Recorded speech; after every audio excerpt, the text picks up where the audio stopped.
যাদের মাধ্যমে ইসলাম প্রচার হয়েছে তারা সকলেই হলেন আল্লাহর ওলি, আল্লাহর ওলি, আল্লাহর ওলি। সুবহানাল্লাহ বলেন না। ওনারা এসে আমাদেরকে কলমা পড়িয়েছেন, না হলে আমরা ধুতি পরে থাকতাম, না হলে আমরা গাছ মাছ পূজা করতাম, সূর্য পূজা করতাম, চন্দ্র পূজা করতাম, গাছ দেখলে গাছ পূজা করতাম, তুলসী গাছ পূজা করতাম, মূর্তি পূজা করতাম, পাথর পূজা করতাম। যারা আমাদেরকে এক আল্লাহর ইবাদত, এক আল্লাহর পরিচয় আমরা যাদের মাধ্যমে পেয়েছি তারা আর কেউ নয়, তারা হলেন ওলি আল্লাহ। সুবহানাল্লাহ বলেন না। কোন ব্যক্তি যদি বলে আমি ওলি বলতেই মানি না, এরকম যদি কেউ বলে তার ঈমান চলে যাবে, তাকে আবার নতুন করে আমাদের এই মসজিদে এসে খতিবের সামনে তওবা করে আল্লাহর কাছে নতুন করে কলমা পড়ে ইসলাম ধর্ম কবুল করতে বলতে পারেন। হুজুর কেন? কারণ ওলি আল্লাহ এটা আল্লাহর কোরআন দ্বারা সাবেত। ওলি আল্লাহ কি দ্বারা সাবেত? কোরআন দ্বারা। বলে না কি দ্বারা? কোরআনের অনেকগুলা আয়াত আছে, যেমন আলিফ লাম মিম, এটার অর্থ আপনি জানেন? এখানে যারা সেরা জানে, আমিও। খুদ জিবরাইল যিনি এনেছেন আয়াতে কারিমাগুলা, তিনি নিজেও। এখন কেউ যদি বলে যে আমি আলিফ লাম মিম এটার অর্থ জানি না, এই জন্য এই আয়াতগুলাকে মানি না, ঈমান থাকবে? সে মুসলমান দাবি করতে পারবে? তাহলে আজকে আমি এই কথা কেন বললাম? যেই ব্যক্তি ওলি আল্লাহ মানবে না সেই ব্যক্তি ইসলামের মধ্যে থাকবে না। কারণ কি? কারণ ওলি আল্লাহ কোরআনের আয়াত দ্বারা সাবেত, আর আল্লাহর কোরআনের আয়াতকে, ওলি আল্লাহকে অস্বীকার করা, আল্লাহর কোরআনের আয়াতকে অস্বীকার করা, আর আল্লাহর কোরআনের আয়াতকে অস্বীকার করলে তার ঈমান থাকে? জোরে বলেন না থাকে? কারণ আমার আল্লাহ পবিত্র কোরআনে বলেন, আলা ইন্না আউলিয়াল্লাহি লা খাউফুন আলাইহিম ওয়া লা হুম ইয়াহজানুন। আল্লাহু আকবার বলেন না। এটা ঘোষণা কার? আরো জোরে বলেন না কার? ঘোষণা করেছেন আল্লাহ, কিন্তু বেজার হয়ে যায় মোল্লা। ঠিক কি না? ঘোষণা করছেন কে? আল্লাহ, কিন্তু বেজার হয়ে যায়। এখন ওলি আল্লাহর কথা ঘোষণা করেছেন আল্লাহ, বেজার হয়ে যায় মোল্লা। আমরা কি তাহলে মোল্লাটা মানবো না আল্লাহটা মানবো? কারণ মোল্লা সব সময় ঠিক কথা জোরে বলেন না বলে। যেমন এক মোল্লা বলেছে কোরআনের 53 জায়গায় ভুল আছে।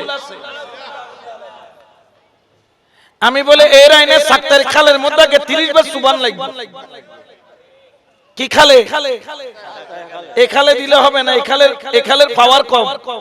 সাক্তার খালের পাওয়ার মোটামুটি এক কাপ খাইলে শেষ, জায়গার মধ্যে শেষ। এই সাক্তার খালের মধ্যে নিয়ে তারে 30 বার সুবাইয়া, এরপরে এখানে আইনা ভালো করে জামাইতে দিয়ে গইসা গোসল করাইয়া তওবা পড়াইয়া তাকে কলমা পড়াইয়া মুসলমান করতে হবে। ঠিক কি না? যারা বলে রোজা আর পূজা মুদ্রার এপিট আর ওপিট, আমি বলি এগুলা কখনো আলেম হতে পারে? এগুলা আলেম নামের কলঙ্ক। এগুলা আলেম নামের কি কলঙ্ক। যারা ইসলামকে বিক্রি করে, ইসলামকে পুঁজি করে, ইসলামকে আপন স্বার্থে ব্যবহার করে, ইসলামকে নিজের ফায়দা হাসিলের জন্য ব্যবহার করে, এরা কখনো প্রকৃত আলেম হতে পারে?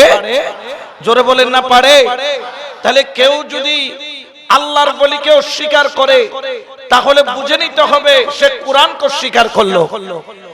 আর কোরআনকে অস্বীকার করলে মুসলমান থাকবে 6666 আয়াত থেকে একটা আয়াত যদি অস্বীকার করে তাহলে তার ঈমান থাকবে। এখন আমরা যে ওলির দরবারে যাই, আমাদের অনেকে বলেন হুজুর আপনারা কেন ওলির দরবারে যান? আপনার মুর্শিদ বড়, ওলি বড়, নাকি আল্লাহ বড়? আসলে বড় কে? একটু আওয়াজ দেন না। আল্লাহ চাইতে বড় কেউ আছে? আপনার রিজিক দাতাকে, হায়াত দাতাকে, ইজ্জত দাতাকে, আপনার আমার স্রষ্টাকে, কিয়ামতের মালিককে, আগামী ইলেকশনের মধ্যে পাস করবে কি করবে না সেটা ডিসাইড করবে কে? সব কিছুর মালিক আল্লাহ, এটাতে কোনো সন্দেহ। কেউ যদি সন্দেহ করে ঈমান থাকবে তো আল্লাহ যেহেতু সবকিছুর মালিক, তাহলে শেখ ফরিদের দরবারে যাওয়ার কি দরকার? আমানত শাহ দরবারে যাওয়ার কি দরকার? বাইজিদ বুস্তামির দরবারে যাওয়ার কি দরকার? হযরত গরিবুল্লাহ শাহ দরবারে যাওয়ার কি দরকার? আমাকে যখন বললেন, আমি বললাম এই প্রশ্ন তোমারে করলো কে? কয় অমুক হুজুর করছে। আমি বললাম সেই হুজুরকে ডেকে নিয়ে আসো। সামনে যখন আনা হলো, আমি বললাম আপনি ওনাকে কি বলেছেন? বললেন আমি যা বলেছি ঠিক বলেছি, আপনার কোনো উত্তর দেওয়ার থাকলে দেন। আমি বললাম আপনাকেও আমি একটা প্রশ্ন করব, আমার একটা প্রশ্নের উত্তর যদি দিতে পারেন আমি কালকে থেকে তওবা করে আপনার দলে চলে যাব। বললেন কি প্রশ্ন? আমি বললাম অসুখ দেওয়ার মালিক কে? অসুখ দেওয়ার মালিক কে? আবার অসুখ থেকে ভালো করার মালিক কে? এখন অসুখ যখন হয় আপনারা চিকিৎসা নেওয়ার জন্য আল্লাহর কাছে যান নাকি ডাক্তারের কাছে যান? এখানে কার কাছে যায়? ডাক্তার ছাড়া অন্য কারো কাছে যে এরকম কেউ আছে? থাকলে হাত তুলে বলতে পারেন হুজুর এখানে আল্লাহর একটা চেম্বার আছে, আমি চেম্বারে যাই ওষুধ নিয়ে আসি আর আমি ভালো হয়ে যাই, এরকম কেউ থাকলে একটু হাত তুলে বলেন আমরাও কালকে থেকে সেই চেম্বারে যাব, ঠিক কিনা? অসুখ দেওয়ার মালিক কে? ভালো করার মালিক কে? আল্লাহ। কিন্তু আমরা চিকিৎসার জন্য কার কাছে যাই? কেন ডাক্তারের কাছে কেন যান? আমি বললাম মাওলানা সাহেব ডাক্তারের কাছে কেন যান? তখন উনি কতক্ষণ দাড়ি খাত যায়, কতক্ষণ ভাষা খাত যায়। আমি যে খাত যায় কোনো লাভ? উত্তর দিয়ে যেতে হবে। তখন বললেন আসলে ভালো করবেন আল্লাহ, আর ডাক্তার হলো, একটু আওয়াজ দেন না, ডাক্তার হলো। লাইনে আসছে কিনা? জোরে কোন না কিসে আসছে? লাইনে বলেন না কিসে আসছে? লাইন ছাড়া রেলগাড়ি চলেনি, এটাও লাইনে চলে, লাইন ছাড়া চলে না। আমি বললাম তাহলে আপনি লাইনে আসছেন, জি, তাহলে আপনি আমার সাথে মুসাফা করেন, আমার সাথে মুআনাকা করেন, বুকের সাথে বুক মিলান, আপনার সাথে আমার আর কোনো দ্বন্দ্ব নাই। বললেন কি দ্বন্দ্ব শেষ হয়ে গেল নাকি? আমি বললাম হ্যাঁ। বললেন কেমনে? আমি বললাম ভালো করার মালিক আল্লাহ, ডাক্তার হলো ওসিলা, আমরাও বলি দেওয়ার মালিক আল্লাহ, শেখ ফরিদ হলো ওসিলা, ইজ্জতের মালিক আল্লাহ, গাউসুল আজম মাইজ ভান্ডারী ওসিলা, দেওয়ার মালিক আল্লাহ, আমানত শাহ ওসিলা, কুল কায়নাতের মালিক আল্লাহ, ইমাম শের বাংলা হলো ওসিলা। উচ্চ আওয়াজে বলে সুবহানাল্লাহ, আল্লাহু আকবার।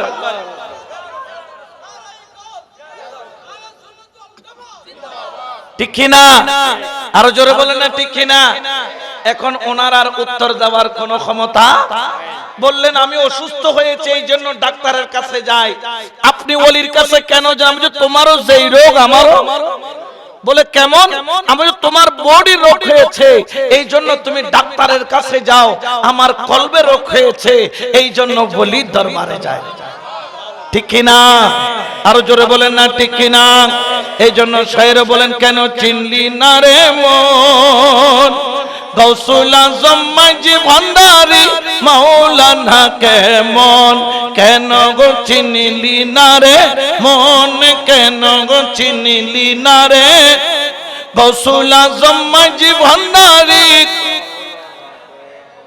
আমার গাউসুল আজম মাঝি ভান্ডারী, গাউসুল আজম মাঝি ভান্ডারী মাওলানা কেমন, কেন চিনলি না রে মন গাউসুল আজম মাওলানা কেমন। সালাতুনিয়া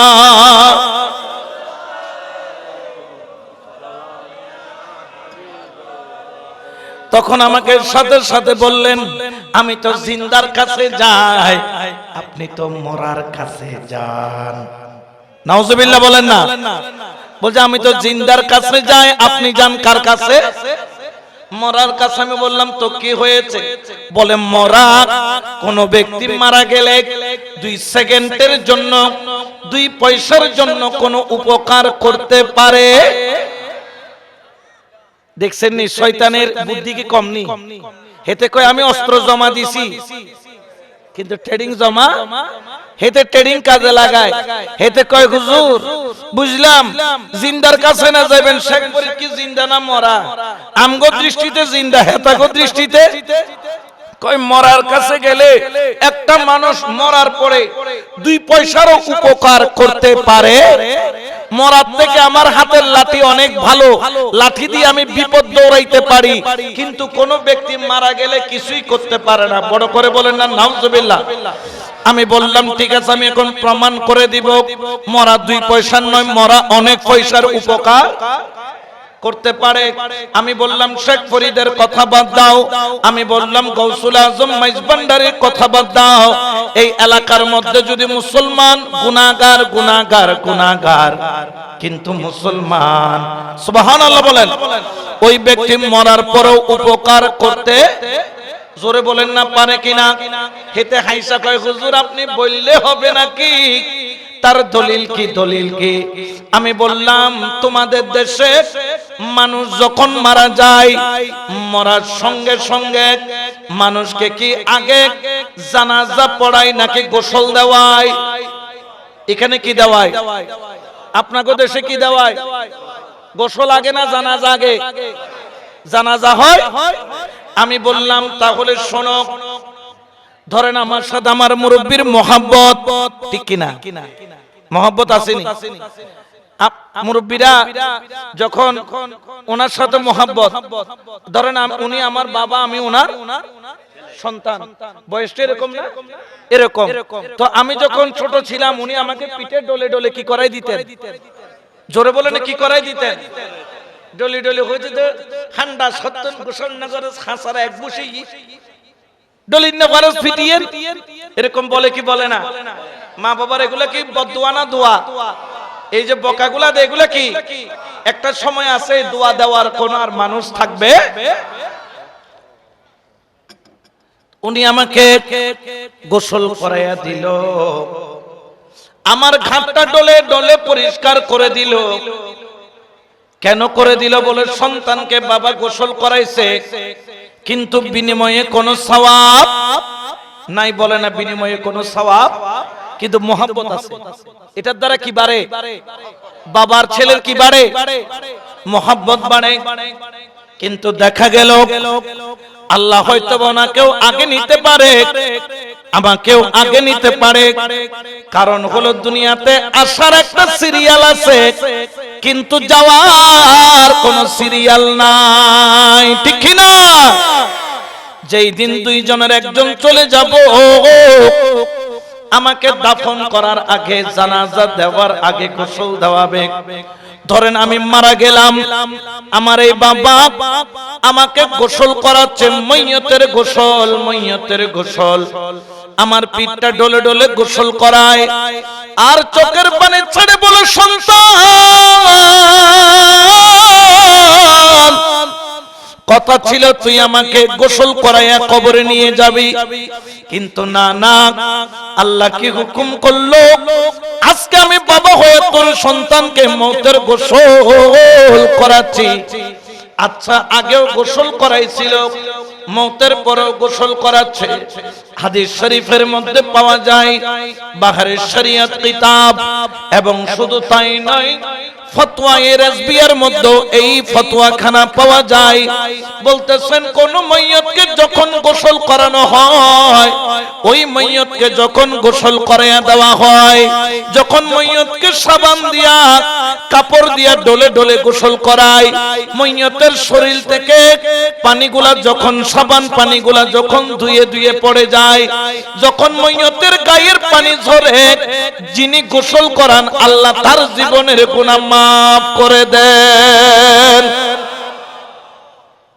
উনি আমাকে গোসল হায়াতে থাকতেও করাইছে, আমি আমার মওতের পরও করাইছে, কিন্তু হায়াতে থাকতে করাইছে কোনো সওয়াব, কিন্তু মওতের পরে যখন আমাকে গোসল করাইলো, এদিকে আমার গা থেকে পানি ঝরতেছে, এদিকে আল্লাহ ওনার জীবনের গুনাহ কি করে দিচ্ছে। তাহলে এই জিন্দা থাকতে করাইছে কিন্তু কোনো উপকার হয়, কিন্তু মরার পরে যখন করাইলো কি হইল? জোরে বলেন না কি হইল? এখন যে ডব্লিউ বলে দিল মরার পরে 2 পয়সার উপকার করতে পারে না, কথাটা কি সত্য না মিথ্যা? জোরে বলেন না সত্য না মিথ্যা? তাহলে মাইয়ত মরার পরে উপকার করতে, জোরে বলেন না পারে কিনা? মাইয়তকে গোসল দেওয়ানোর পর আমরা কোথায় তুলি?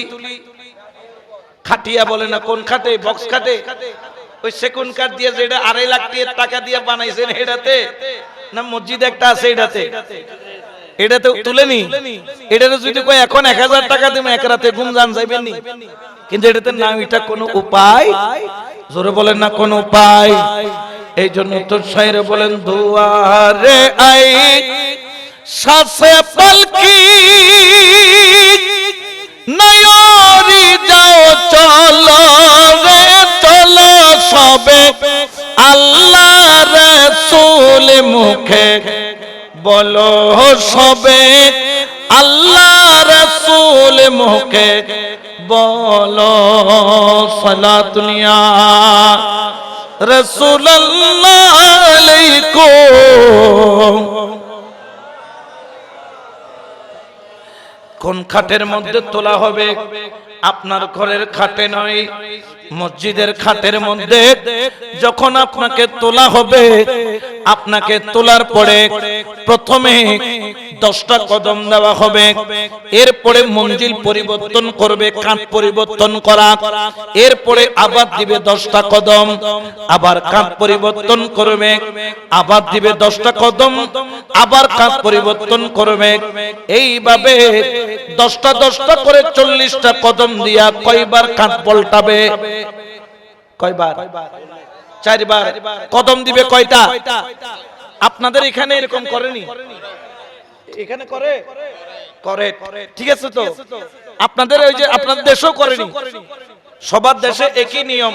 প্রথমে 10টা কদম দিবে এক কাঁধ থেকে, অর্থাৎ এই সাইডের মানুষ ওই সাইডে যাবে, সামনের মানুষ পিছনে যাবে, পিছনের মানুষ এই পাশে আসবে, এইভাবে কাঁধ পাল্টাবে। কয়বার? জোরে বলেন না কয়বার? কদম দিবে কয়টা? 40টা। এই যে আপনি 4বার কাঁধ পাল্টালেন, 40টা কদম দিলেন। এখন প্রশ্ন হলো, এই যে কাঁধ পাল্টায় কদম দিলেন, এটার দ্বারা ফায়দা কি?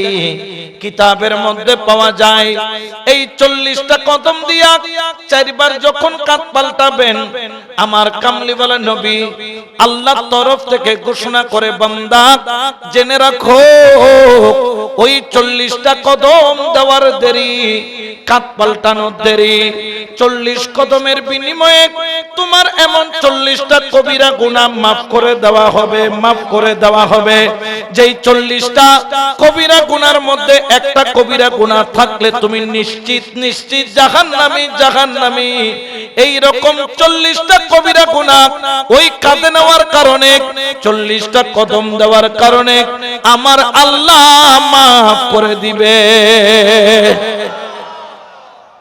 জিন্দা থাকতে কাঁধে নিছে, বা পুত্রে কাঁধে নিছে, কাঁধে নিয়ে বাজারে বাজারে ঘুরছে না, গরুর হাতে হাঁটতে পারে না, আব্বা হাঁটতে পারে না, কাঁধে উঠবে না, কই উঠ, কাঁধে কাঁধে নিয়ে গরুর হাট ঘুরাইছে, কিন্তু বিনিময়ে কোনো সওয়াব।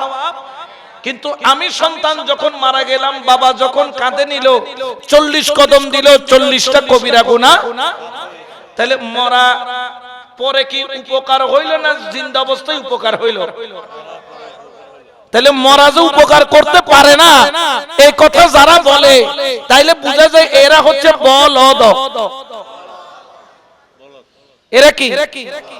বলদ, এবং তার কথাটা হলো বলদ। কথা গলত, হে হচ্ছে বলদ। আছে না নাই? দেখা যায় কি যায় না? তাহলে মরার পরেও মানুষ উপকার করতে, জানাজা পড়লেন, আগামী 12 তারিখ ইলেকশন হওয়ার পরে এমপি সাহেবকে নিয়ে বিজয় মিছিল দিবে না? কি মিছিল? বিজয় মিছিল। গলার মধ্যে কিসের মালা দিবে? ফুলের মালা দিয়ে কিসের মিছিল হবে? এটাতে কোনো সওয়াব আছে?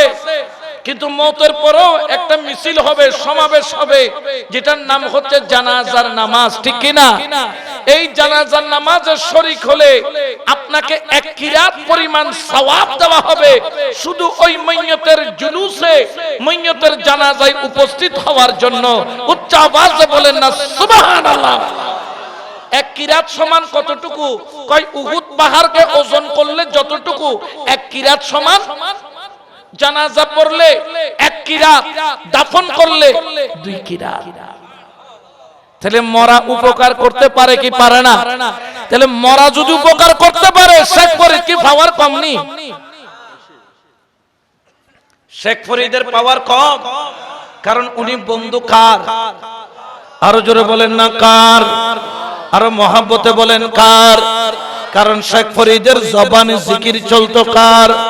একটু সবাই মহব্বতে বলেন হকে লা ইলাহা ইল্লাল্লাহ,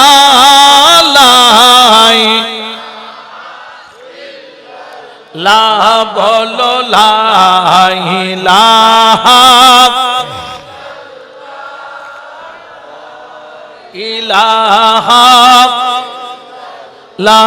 তোমরা দেখছো নি নবীর শহর, রওজা কলবে খিয়াল কর। তোমরা দেখছো নি নবীর শহর, রওজা কলবে খিয়াল কর।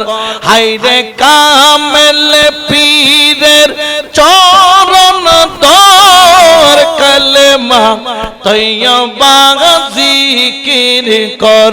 হায়রে কামেল পীরের চরণ দর, কলমা তৈয়বা জিকির কর।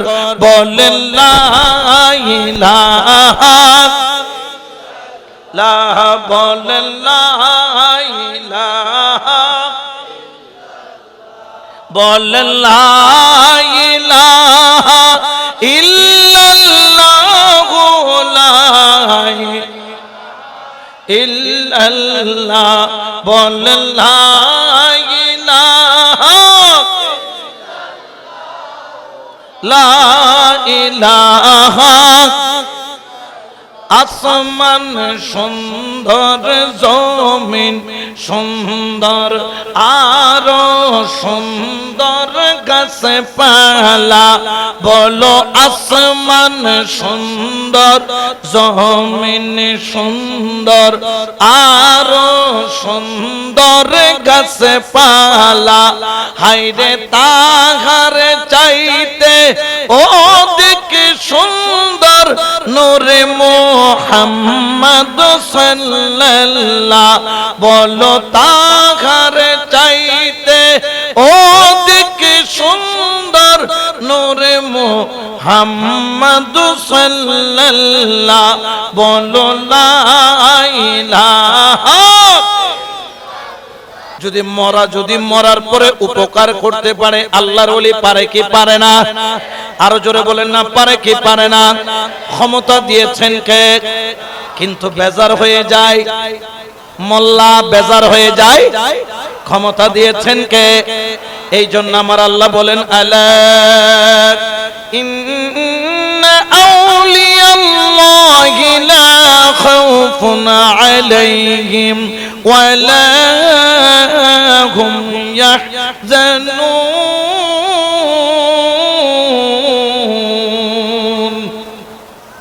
ঘোষণাকার আমার আল্লাহ বলেন খবরদার আমার বলির সাথে কোনো বেয়াদবি চলবে? জোরে বলেন না চলবে? ইন্না আউলিয়াল্লাহ, নিশ্চয় যারা আমি আল্লাহর বন্ধু, লা খাউফুন আলাইহিম, দুনিয়াতে তাদের কোনো ভয়, জোরে বলেন না কোনো ভয়, ওয়ালা হুম ইয়াহজানুন, আখিরাতেও কোনো ভয় নাই। দুনিয়াতেও ওলি আল্লাহর কোনো ভয় নাই, আখিরাতেও ওলি আল্লাহর কোনো ভয়। ঘোষণাকার আরো জোরে বলেন না কার? এই জন্য আমরা বিশ্বাস করব কার কথা? আরো জোরে বলেন না কার কথা? খেয়াল রাখ